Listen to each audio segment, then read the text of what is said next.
Сәлеметсіз бе, құрметті ұстаздар. Мен Сейдалиев Оңғар Есенұлы, Маңғыстау өнер колледжінің үрлемелі және соқпалы аспаптар бөлімінің ұрмалы аспаптар класы бойынша мұғалімімін. Бүгін біздің ашық сабағымыз Антонио Вивальди пианино концертінің 3-ші бөлімімен жұмыс жасау. Бүгінгі ашық сабақта маған көмек көрсететін бірінші курс студентім Оралбай. Біз сабағымызды алғаш бастамас бұрын бірге кішкене қол жаттығулармен жұмыс жасалды. Білесің, барлық спортшыларда, басқа да осындай барлығы да бірінші денесін қыздырып алу керек. Біздерде ұрмалы аспаптарда білек буындарымыз өте маңызды болып саналады. Сол себептен осында ұрмалы аспаптардың өзінің жаттығулары бар. Және де оң қолымызда, сол қолымызда оңға созып, және де оң қолымызда дәл солай.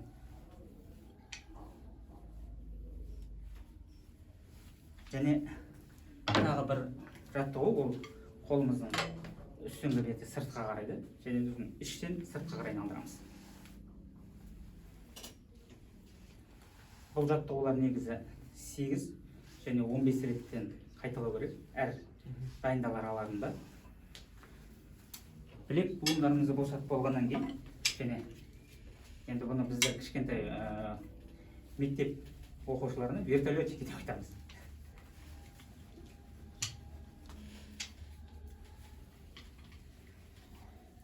Және таяқтың өзі 3 белгісі болатынын білесің. Точка балансы деп аталады. Сол жерден ұстаймыз, қолымызды бас бармақтың жастығы таяқшаның белінде болады. Және де мына сұқ саусақтың екінші фалангысында ұсталады. Және де қолымыз өте бос болу керек. Және үстіне қоямыз. Сосын бірінші қолымызды қыздырар алдында жай кішкене көтеріп, бізге бірінші дыбысқа жұмыс жасау. Жарайды ғой? Міне менімен бірге. Бармақтарым болса. Мынаның арасында кішкене шел болған, ашық болған дұрыс, жақсы ма? Қатты қолыңды қысып алма. Бірге.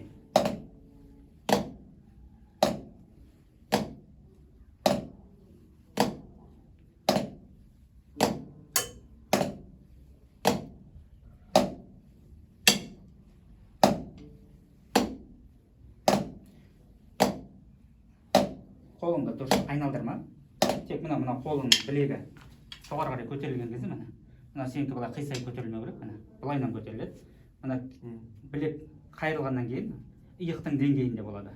Осы кезден қолды ашылады, және де тас лақтырған кездегідей лақтырып, қайтып серпіліп кейін айту керек. Сол кезде өте қомақты үлкен дыбыс шығады. Жақсы міне. Біз былайынан тастайтын болсақ, тек қана ол үстіне қойылған болады. Түсінікті ғой, тек үстінен лақтыру керек. Және саусақтарымызбен лақтырған таяқты қысып жинап ұстап қаламыз.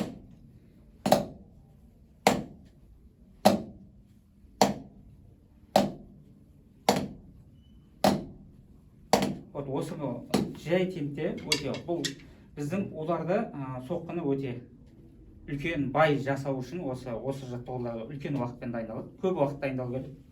Және де біздерде енді темптің ырғақтың жылдамдығына байланысты да, енді қолымызды көтермей тек білек буындарымен ғана сегіздіктермен ойнаймыз.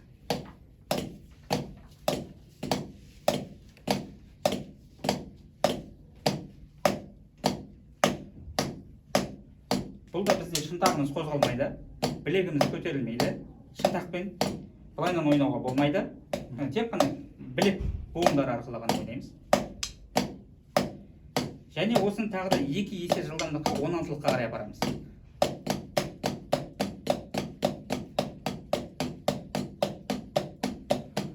Енді 32-лікке қараймыз, тағы да 2 еселейміз.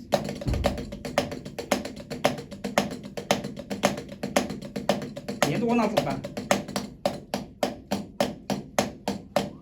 Тағы 32-лікке.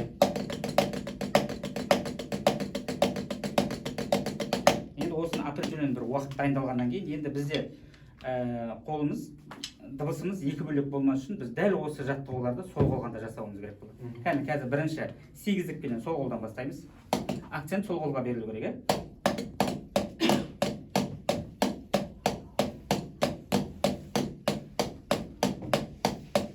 Енді 16-лық.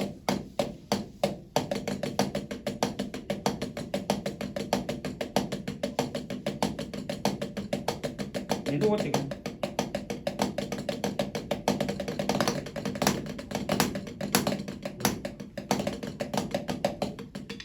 Сол қолмен алу өте қиын болады, бірақ сол қолға көптеу дайындалу керек болады. Жақсы ма? Енді біздер қазір сабағымызға ары қарай берейік.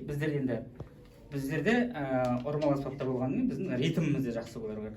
Сіз қолды жөндеп болғаннан кейін, қол жаттығуларын жасап болғаннан кейін, біз кішкене ритм ойнау керек болады. Бізде Купинский кітап болатын. Алып беріңіз.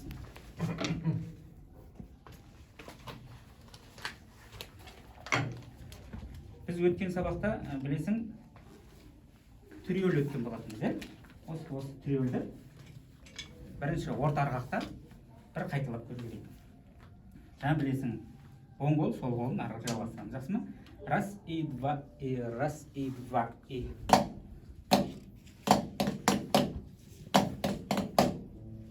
И два и.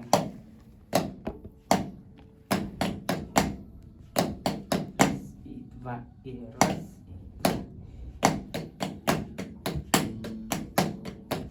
Два и.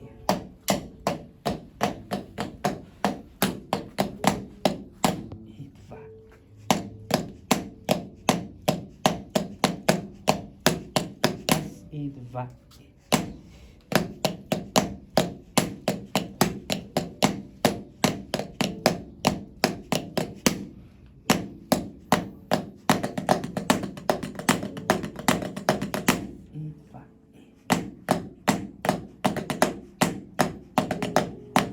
Раз и два.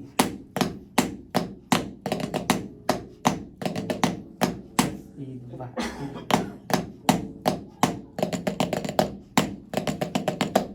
И два. И.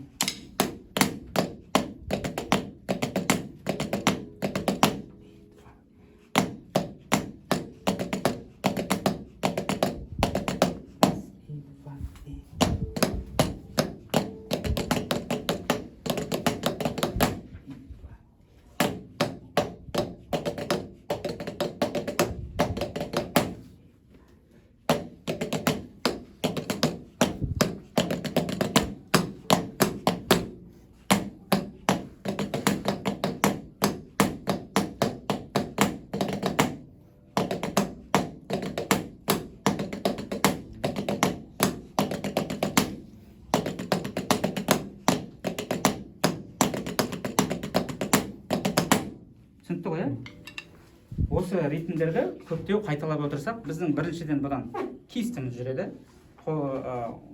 соққыларымыз, ударларымыз өзінің определенный деңгейіне дейін өседі, және де техникамызға да бұның өте көп пайдасы болады.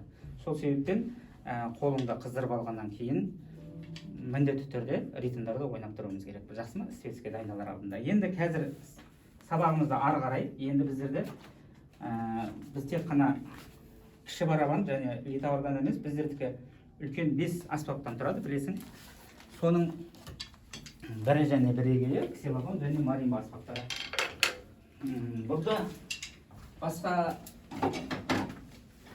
бұлардың өзінің гаммалық несі бар, білесің онысын. Енді бұда қолымыз жүріп және техникамыз бұдан әрі қарай даму үшін бізге енді бұдан гаммалар ойнау керек боламыз. Біздің өзіміз білесің, жаттығуларымыз бар. Бірінші сегіздікпен ойнаймыз, сосын триөлменен кварта, квинта және секстаға дейін көтерілеміз. Жақсы ма? Бір ырғақта до мажор тәнәмінінде. Кеттік бірге. 3 и 4 и.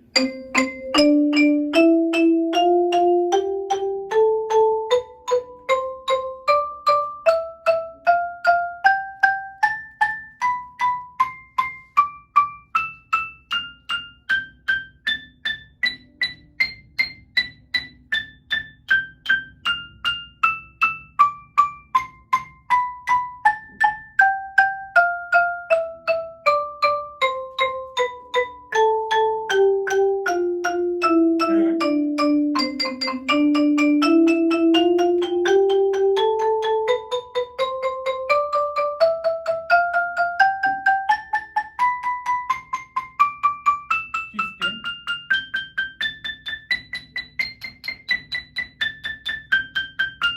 Sol omzu. O.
Секстаға дейін көтерілу керек болады. Сосын осы секстаға барғаннан кейін дәл осы секстамен енді керісінше қайтамыз артқа қарай. Осы темпте. Бұны метрономмен ойнау керексің. Бұны ойнаған кезіңде бұл саған ритмді сақтауға, бір темпте ойнауға бұл өте үлкен көмегін тигізеді. Және де сенің осы ксилофон аспабында қолың жүруіне өте көп көмегін тигізеді. Түсінікті ме? Ал енді сабағымызды әрі қарай жалғастырайық. Бізде үй жұмысы Зез Конфридің Dizzy Finger шығармасы болатын. Енді маған кішкене бір Зез Конфри туралы бір ақпарат беріп өтсең. Америкалық композитор және пианист, джаз стилінің майталманы Зез Конфри 1895 жылы 3 сәуірде Иллинойс штатының Перу қаласында дүниеге келген. Бала кезінен концерттік орындаушы болуды армандаған. Зез Чикаго колледжінің фортепиано классына оқуға түседі. 1916 жылы Чикаго қаласына тұрақты пианист, орындаушы ретінде жұмысқа кіреді. 1920 жылы джаз топтарына музыка жаза бастайды. 1921 жылы жазған «Котенок на клавиатуре» шығармасы хитке айналады. Және дегенмен оның 1923 жазған басты бестселлері Dizzy Fingers композициясы болады. Және қандай шығармалар жазған? Оның менің үй жануарым деген және айла, ата сағаты, араб қыз деген тағы да басқа шығармалар бар. 1971 жылы 22 қарашада дүниеден озады. Бәрекелді. Біз енді сол шығарманы үйге берілген тапсырма Зез Конфри Dizzy Fingers, соны бір ойнап шығайық. Пульт арасына ғой.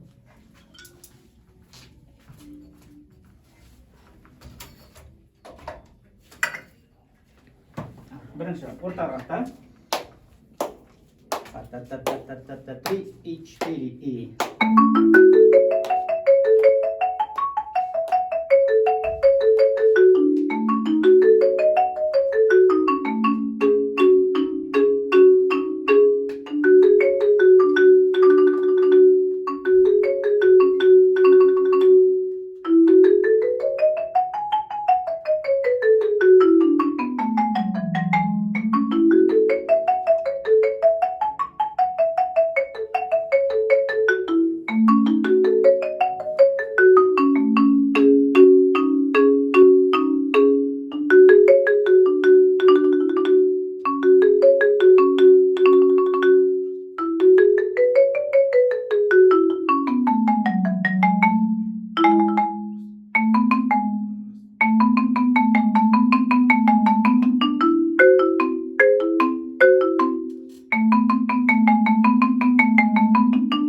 жаттағаның өте жақсы, ырғақты өте керемет, өз ырғағында ойнап шықтың берілген ырғақта.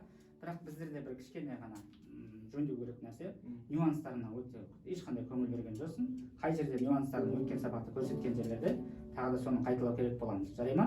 Дұрыс па? Сосын хроматикалық баста жүрген кезінде сен темпті алға қарай жылыстығың келеді да, оны жасама. Сосын ортасында бір жерінде бар, және де ол қолға алуға әрине ыңғайсыздау, бірақ вот сол жерде өте мұқият болу керек боласың. Жақсы ма? Кәдімгі бастан басқа осыны неден барынша жоғарғы темпті ойнап көрейікші, тағы нюанстарын сақтауға тырыс. Жақсы ма? 3 и 4 и.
неден бастаймыз, жаңағы четверттен бастаймыз. Я осы неден хроматический маза.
бұл енді бүгінгі өзің үй жұмысында шығармаң берген тапсырма маған жақсы ұнады.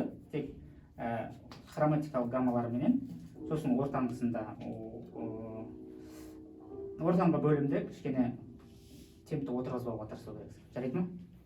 Енді келесі біз немізді, жаңа тақырыбымызды өтейік. Бізде жаңа тақырыбымыз Антонио Вивальди ля минор концертінің 3-ші бөлімі. Мен саған кішкене композитор туралы тоқталып өтейін. Итальяндық композитор, скрипкашы, дирижер, педагог Антонио Вивальди 1678 жылы 4 наурызда дүниеге келген. Вивальди ол 18 ғасырдағы скрипка өнерінің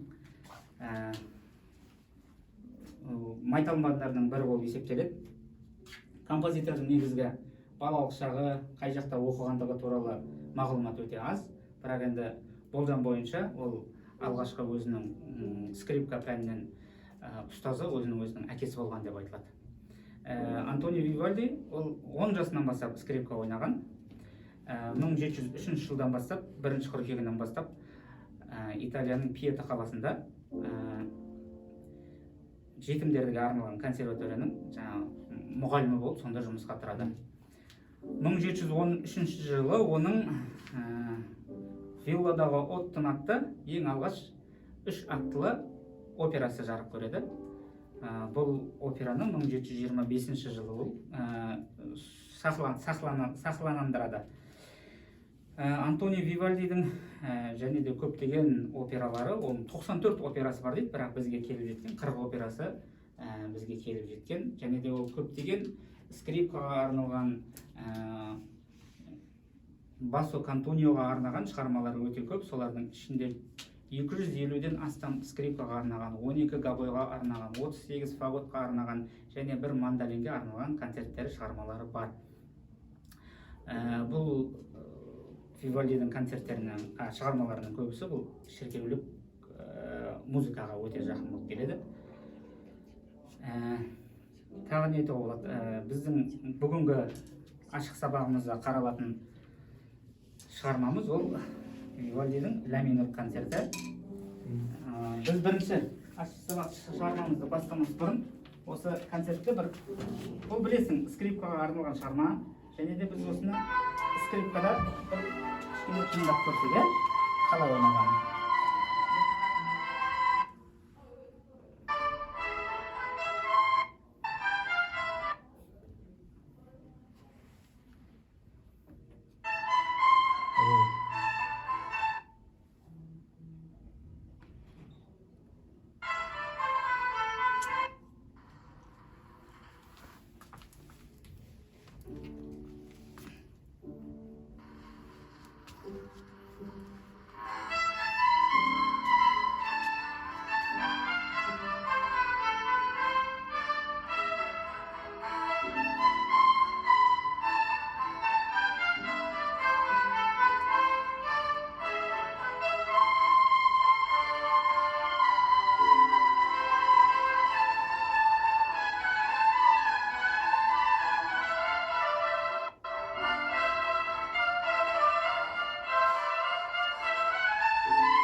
біз енді шығарма жасауда ең алғашқы бір жасау этаптарының бірі біз тыңдау болатын. Міне тыңдадық.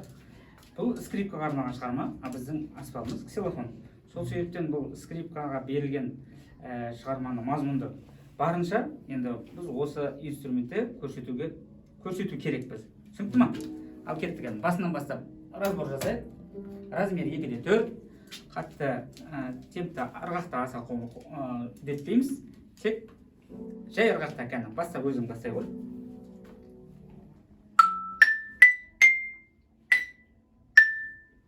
Осы біздерде қанды енді тыңда. Жаңа алған 4-тік нотаң, лядағы 4-тік нотаң. Бұл скрипка өзі біздің инструменттердің спецификасы өзі. Ұрған кезде дауыс бірден жоқ болып кетеді. А басқа инструменттерде бас ұстап тұрса, я болмаса смычокпенен созған кезде бұл сол 4-тік нотаны ұзақ деңгейге соза алады. Біз ондай имитация жасау үшін біз соған тремол алып көрейік. Жақсы ма? Раз. Раз. Вот сол кезде кішкене біз созамыз. Жарай ма? Кәні кеттік.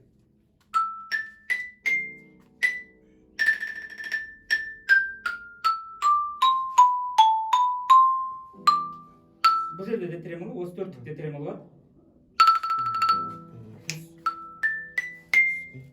Жоқ, пиано жаңа бастадым, пианомен екіншіде дәл сондай пиано болу керек. Жақсы ма? Кәні басынан бастаймыз. Бірінші екеуміз бірге. 3, 4, раз.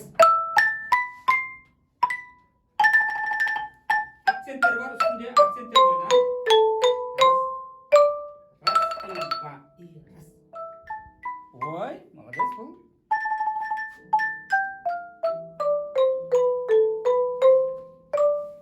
Ойнай бер дальше.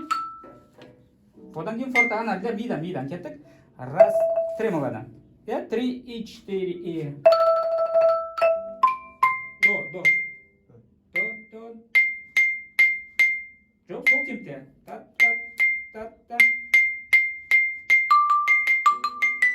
Ага. Си, до. Ла, соль, фа, соль. Соль. Вот. Ля минор мелодический. Созамыз. Ми, фа, соль, та, ми, ре, ми, фа. Пиано кішкене. Ми, фа, соль, ля, си, до, ре, ми. Раз. Ары қарай. Лядан. Раз. Алдында пауза бар. Там. До, ре. Ми. Ага. До. Си. Ля. Тремоло. Соль, ля. О.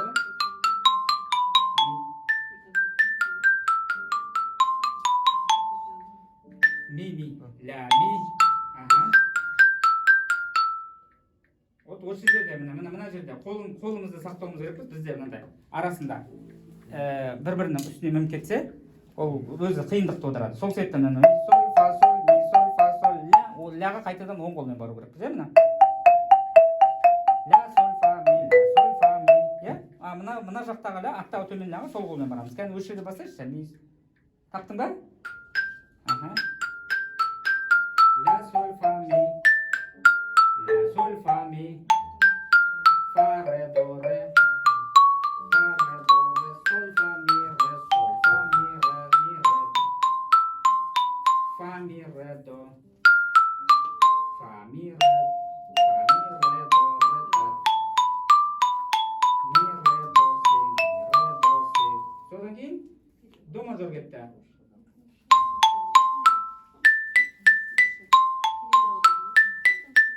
Ре диезбен. Соль, фа, ми. Осы жерде де тремоло, ана пункттер созылу керек, жақсы ма? Осы жерде де тремоло. Кәні кетті сөзіне бастайшы. Соль, фа, ми, ре, диез, ми. Кеттің бе? Ра, жоқ. Соль, фа, ми, ре. Ре диезге сол не аламыз, тремоло аламыз. Раз, и два, и раз. Пиано қады. Жүрді жоқ. Ми, си, ми, соль, фа, ми, си. Пианодан. Соль, ля, соль, ля, соль, ля, соль, ля, соль, фа, соль, ля, соль, фа, ми.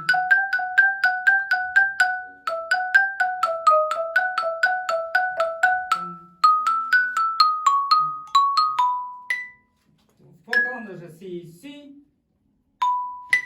соль фа соль ля си ля. Сол темпте там раз и два и ми фа соль ля ля си до ре ми ми. Тияннан кіршені.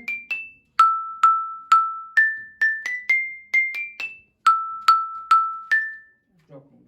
Енді осыған мына бізде ля жоғары октавада, одан кейінгі ля бізде малый октаваға. Оған бізде скачок болу керек, соған ең алдында ми ля ля ля да алардың алдында дайындал. Жақсы ма? Мына ми ля ля. Сол қолыңа қарай дайындайсың. Ля мажор кетеді ғой жақта.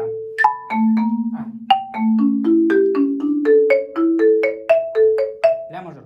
Кән кетті осы жерден. Арпеджи, ля мажор арпеджи. Ля ля.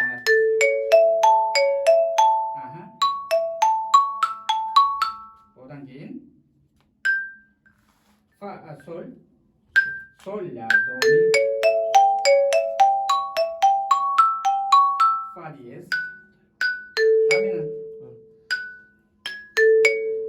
бісем кет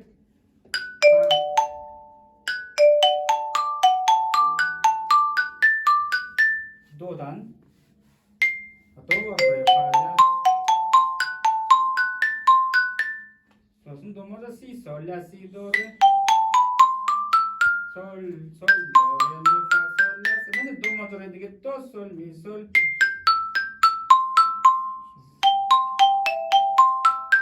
Сосын до соль ре соль ре до соль си соль.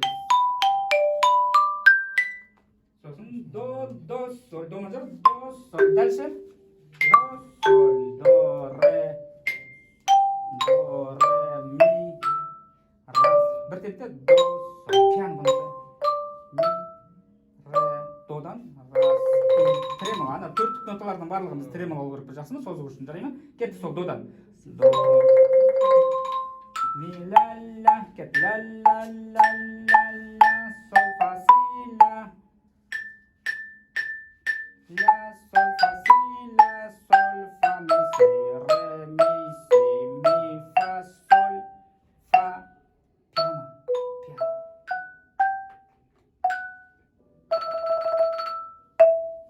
до раз и два до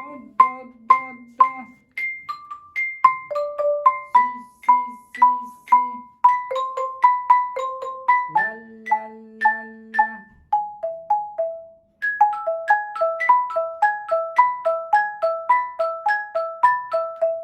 Ля там где? Ля си ля ля ля си до ре ми ля си до си ляны созамыз. Соль фа реприза қайталанып бас қайталанып жатыр реприза. Раз и два до ре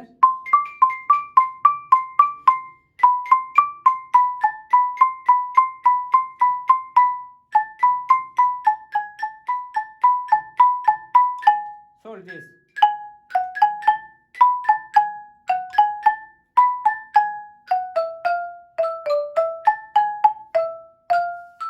Пиано екінші. Форте.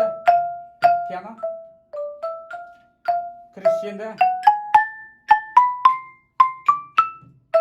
Фа ми ля до си ля си ля си соль ля ми ля ля соль фа ми соль ля фа ми ре соль ми ре да да.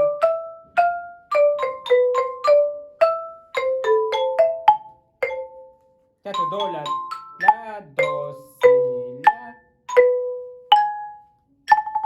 ля ана ля тремоло. Үстінде фермасы бар ғой, жақсы ма?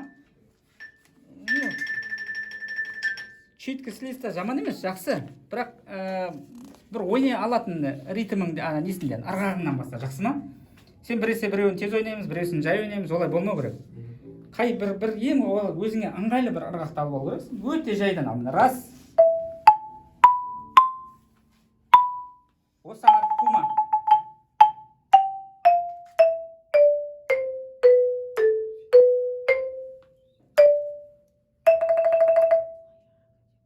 Сосын пиано. Почти естілмей қалды.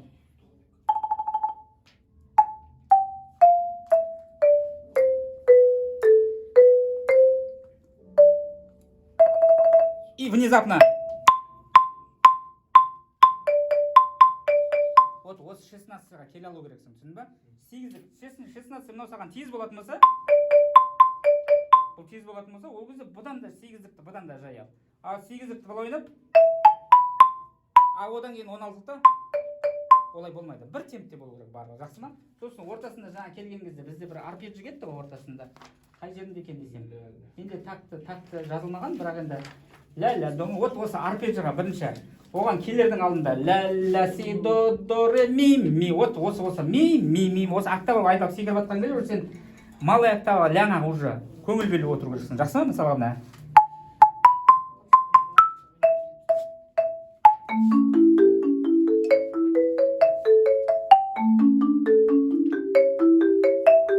Жақсы ма? Осылайнан. Кәні кетті, осы жерде бастайықшы. Именно ля мажордан бастап арпеджи деген. Жоқ, оның алдында ғана ля-ля, си, до. Ми.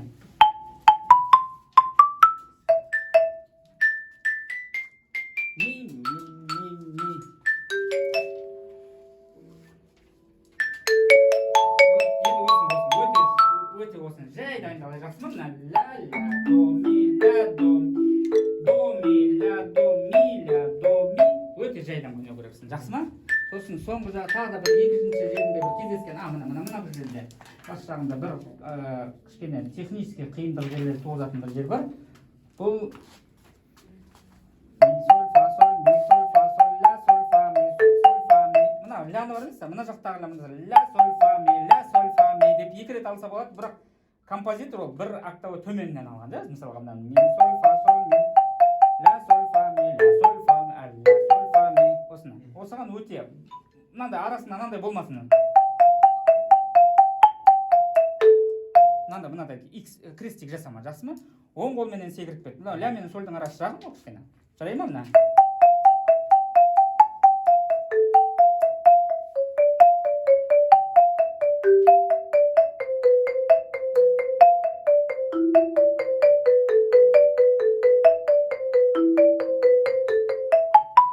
Осылайнан, жақсы ма?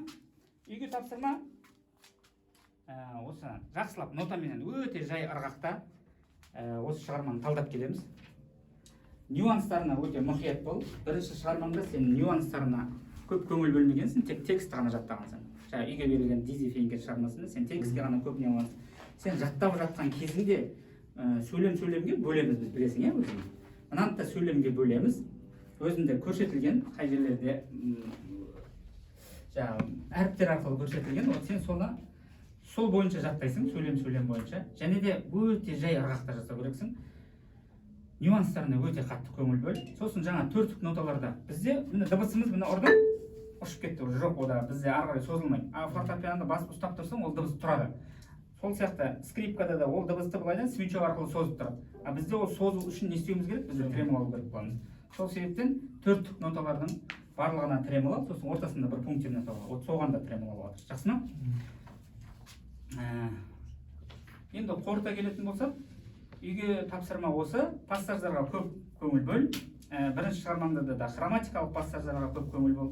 Және екінші, бүгінгі өтіп өткен тақырыбымыздың арпеджи аралығын өте жай темпте ырғақта үйде қайталау керек. Жарайды ма? Бүгінгі саған қоятын бағам, енді маған сенің ойнағаның барлығы жақсы ұнады. Үй жұмысын өте жақсы талдап келгенсің. Читкі слистен жақсы, маған барлығы да ұнады. Ойыңды әлде де пысықтап, келесі сабаққа дайын болып келесің деп ойлаймын. Саған көп рахмет. Бүгінгі сабақ саған бағам 90 деген бар қоям. Құрметті ұстаздар, менің ашық сабағым осымен өз мәресіне жетті. Сіздерге көңіл бөліп тыңдағандарыңызға көп рахмет.